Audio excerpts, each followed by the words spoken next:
फैसला महफूज हो गया है, क्या समझते हैं? खान साहब को सजा सुनाई जा रही है कि इमरान खान को उम्र कैद भी हो सकती है, इस पर क्या कहेंगे? सजाए मौत भी हो सकती है। कर दें जी, कर दें। अल्लाह मालिक है। भुट्टो को भी हमने फांसी लगा दी थी। आज पाकिस्तान उसका जो है उससे नहीं निकल सका है। आज पाकिस्तान की जो अदलिया पर जो हर्फ आता है वो अदालती कत्ल कहते हैं। आज भी दुनिया उस पर हंसती है और आज पाकिस्तान का बच्चा जो है वो ये कहता है भुट्टो जिंदा है। आज भी भुट्टो जिंदा है। तो फिर मुझे बताएं कि इस तरह से किसी को मारने से क्या ये लोग क्यों गम और गुस्सा और पाकिस्तान के अवाम का गैज़ व गज़ब का खुदा का खौफ करें। देखें ज़रा, आज वो 70 की दिहाई नहीं है, 80 की दिहाई नहीं है, 90 की दिहाई नहीं है, 2023 है। आज का पाकिस्तान हर एक के हाथ में हर जो है वो मौजूद है। इंफॉर्मेशन का मीडिया मौजूद है, मोबाइल मौजूद है। सो आज का पाकिस्तानी जो है, आप एक दफ़ा इलेक्शन होने तो दें, फिर देखेंगे इनको पीडीएम को कितनी मार पड़ती है, इनकी ज़मानतें ज़ब्त होंगी। क्या फैसला आ सकता है? फैसला महफूज कर लिया गया है, क्या तवक्कुआत है आपकी आज की? देखें, मैंने और हमारे वकीला की जो टीम थी, माशाअल्लाह हमने अपना कमा हक अदा किया है, पाकिस्तान के लिए हक अदा किया है, आइन की बालादस्ती के लिए किया है, रूल ऑफ लॉ के लिए किया है। हमने बहस अपने मौकिल की, इमरान खान की दिल से जो है हमने, और अपनी जो बसात थी हमने मैक्सिमम किया है। आगे जज, एक मिनट यार सुन तो लो जवाब। आगे जज साहिबान जो होते हैं, ये अल्लाह का एक तफवीज़ शुदा अख्तियार है। ये अल्लाह को जवाब दें, मेरे अल्लाह को जवाब दें। अल्लाह ही इंशाअल्लाह इंसाफ करता है। अल्लाह के यहाँ देर ज़रूर हो सकती है, अंधेर नहीं होता है। तो मुझे यकीन है इंशाअल्लाह कि ये जो है केस ख़त्म हो जाएगा। खोसा साहब, अक्सर फैसले जो है महफूज होने के बाद जो है सुनाने में बड़ी तख़ीर की जाती है, तो आप समझते हैं कि इस केस को भी जो है फैसला महफूज करके बहुत निचले तय खाने में रख दिया जाएगा? मैंने ये जो क्वाशमेंट की पिटीशन लगवाई है, मैंने रिक्वेस्ट करके उन्होंने पजीराई की। मुझे कोई इसमें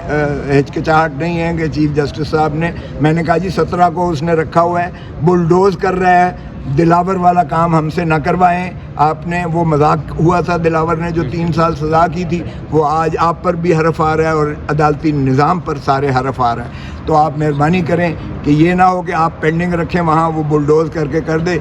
17 को उसने फ़र्द जुर्म के लिए रखा है, आप पहले रखें। आज मैं उनका मशकूर हूँ कि उन्होंने मेरी इस बात पर, उन्होंने पटिशन मेरी एक दिन पहले रखी, 16 को। बेल पहले ही से लगी हुई थी, जिसको सलमान सफदर कर रहे हैं। चुनाचे आज वो इस वक्त तक बैठे हुए हैं। इस वक्त तक बैठकर उन्होंने कहा कि करो बहस। और क्या मैं आप वकला के खिलाफ मैंने कभी बात नहीं की है, लेकिन उन्होंने जितना वक्त वो ज़ाया कर सकते थे। पहले जब मैंने शुरू की तो कहा जी जवाब देना है, हमें तारीख चाहिए, वक्त चाहिए। उस पर मैंने मुखालफत की, तो शदीद मुखालफत की। तो जज साहब ने कहा चलें आपको सुनते हैं, तो फिर इनको देख लेते हैं। ऐसा क्या हुआ था? टीम जो है वो बड़ा गुस्सा कर रही थी, देखने में ऐसा लग रहा था। सामिर फरूक के कंडक्ट से आप खुश हैं? देखें, वर्ज़ा को जवाब दें, मैं कुछ नहीं कहूँगा। हमने इन्हीं अदालतों से ही हमें तवक्को है। इन्होंने हल्फ उठाया हुआ है, आइन की पासदारी का हल्फ उठाया हुआ है, अवाम के बुनियादी हकूक़ का हल्फ उठाया हुआ है। सो मैंने ये बावर करवाया। मैंने कहा हर दफ़ा आपको एक ज़िम्मेवारी मिलती है, हर दफ़ा आपको एक मौका मिलता है।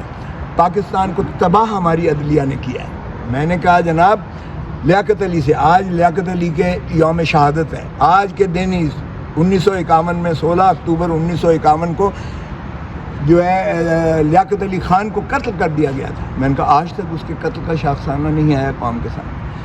अगर हमारी मुस्तैद होती, निज़ाम हमारा मजबूत होता और उसको मुआख़ज़ा कर लिया होता, तो आज पाकिस्तान ना दो लख्त होता, ना हम यहाँ तक पहुँचे। फिर मैंने कहा मौलवी तमीज़ुद्दीन के पास मौका आया था, अदलिया के पास मौका आया था दुरुस्त करने का। उसने भी जो है वो खिलाफ दिया फैसला और पाकिस्तान दो लख्त होने की बुनियाद पड़ी। फिर मैंने कहा आया था ज़फ़र अली शाह वाला केस आया था, एक उससे पहले नुसरत भुट्टो वाला केस आया था, भुट्टो को जो फांसी दी गई, उसमें भी आपने अख्तियार दे दिया ज़ियाउल हक़ को कि आइन भी बदल सकता है, वो भी आपको मौका आपने गंवा दिया। फिर आया मौका ज़फ़र अली शाह वाला, मुशर्रफ को आपने फिर दे दिया, अख्तियार दे दिया। बस कर दें, मैंने कहा अब आपको एक और मौका मिला है, عمران خان کا. خدا رہا اس کو مرنے نہ دیں جس طرح باقی کے ساتھ ہوا ہے. موجودہ عدلیہ کی روش تھوڑی تبدیل ہوئی ہے یا وہی پرانی ہے؟ میں جو غیرت دلا سکتا تھا میں نے دی ہے. اب موسیٰ صاحب کل جو ہے نواز شریف کی حفاظتی ضمانت دائر ہو رہی ہے، اگر نواز شریف آپ کو وکیل رکھنا چاہیں تو کیا آپ ان کے وکیل بنیں گے اور کتنی فیس چارج کریں گے ان کو؟ نکالو. ایک تو میرے شاگرد ہیں، اس کے وکیل میرے شاگرد ہیں، وہ ماشاءاللہ بہت لائق قابل فائق ہیں. آپ بھی سمجھتے ہیں میرے ان تمام ارشادات کے بعد جو میں بیانات دے رہا ہوں وہ کیوں کر مجھے وکیل کرے گا. میں نے بحث کی تھی اور اب 3-3.5 گھنٹے مزید استغاثے کی جانب سے سرکار دولت مدار کے وکیلوں نے جو ہے وہ بحث جواب میں بحث کی انہوں نے. اور ایک بات بھی وہ یہ نہیں کر سکے کہ یہ جو سائفر کے مندرجات تھے جو ڈونلڈ لو نے ہمارے ایمبیسڈر اسد مجید کو دھمکی دی تھی کہ اگر تم نے پرائم منسٹر کو عدم اعتماد کے ذریعے نہ نکالا یا تو امریکہ تمہارے ساتھ بری کرے گا، اور اگر نکال دیا تو امریکہ تمہیں معاف کر دے گا.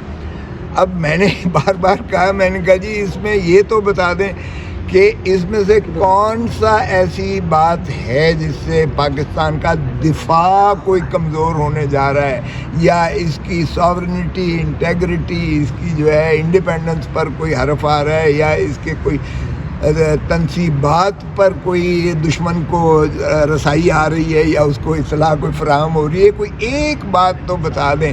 آفیشیل سیکریسی ایکٹ کو کیسے آپ اطلاق کر رہے ہیں؟ ایک تاج برطانیہ کا 100 سال کا پرانا قانون جو 1923 کا ہے، جس میں انہوں نے جو ہے جو ہندوستان کے جو باسی تھے ان کو غلام رکھنے کے لیے یہ قانون بنایا تھا کہ ان سے جو ظلم اور زیادتی روا کی جائے، جس طرح بھی انہیں پکڑ کے اٹھا کے اور ان کو سزا کر دی جائے.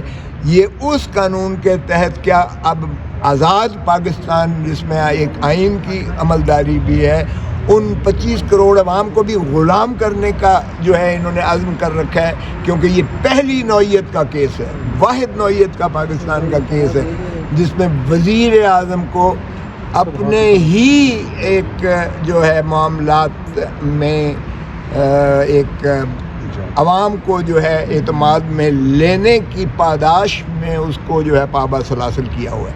اب اگر وزیر اعظم، میں نے بار بار یہ کہا اور میں نے آرٹیکل 248 پڑھ کے بھی سنایا، میں نے پریمبل کو بھی پڑھ کے سنایا، میں نے جو ہے آرٹیکل 7 کو بھی پڑھ کے سنایا، آرٹیکل 5 کو بھی پڑھ کے سنایا، اور میں نے وزیر اعظم کا حلف پڑھ کے سنایا، جس میں حلف پر وزیر اعظم اپنا ہی اس چیز کا فیصلہ کر سکتا ہے، تہیہ کر سکتا ہے کہ کون سی چیز اس نے جو ہے کس کے ساتھ شیئر کرنی ہے اور کون سی چیز کو عوام کے ساتھ شیئر کرنا ہے.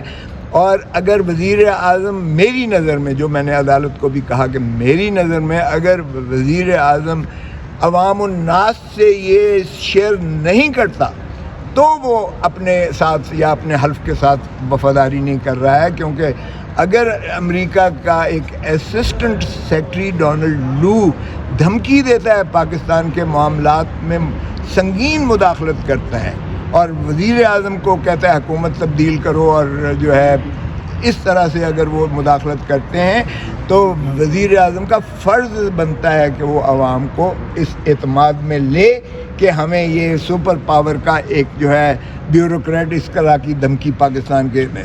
لیکن اس سے پہلے وزیر اعظم نیشنل سیکیورٹی کونسل میں لے کے گئے. نیشنل سیکیورٹی کونسل میں وزیر اعظم، وزیر دفاع اور سینئر وزراء کے علاوہ چاروں سربراہان افواج پاکستان کے ہوتے ہیں. یعنی آرمی چیف ہوتا ہے، ایئر چیف ہوتا ہے، نیول چیف ہوتا ہے اور DGISI ہوتا ہے. چاروں موجود ہوتے ہیں. یہ یعنی عسکری قیادت پوری پاکستان کی اس میں موجود ہوتی ہے. اور انہوں نے یہ فیصلہ کیا کہ یہ ڈونلڈ لو کا یہ جو فرمودات ہیں ہمارے اسد مجید ایمبیسڈر کو، یہ پاکستان کے اندرونی معاملے میں شدید مداخلت ہے، سنگین مداخلت ہے، اور اس کا جو ہے شدید جواب دیا جائے، رد عمل ڈپلومیٹک طریقے سے کیا جائے، اور اسی کی جو ہے عملداری کرتے ہوئے محترم عمران خان صاحب نے ساری قوم کو بھی بتایا اور سب کچھ ہے۔ اور پھر یہ نیشنل سیکیورٹی کونسل کی جو قرارداد تھی، یہ بعد میں خود شہباز شریف جب وزیر اعظم بنے تو انہوں نے بھی نیشنل سیکیورٹی کونسل کی میٹنگ اس ایشو پر بلائی۔ اصل 11 میں مشرف نے بھی یہ امریکہ کی جنگ لڑی جس میں پاکستانی شہید ہوئے، اور آج بھی ہم اس کا خمیازہ بھگت رہے ہیں۔ میں نے کہا جی بس کر دیجئے، غلامی بس کر دیں اور پاکستان کو ایک آزاد ریاست کے طور پر کام کرنے دیں۔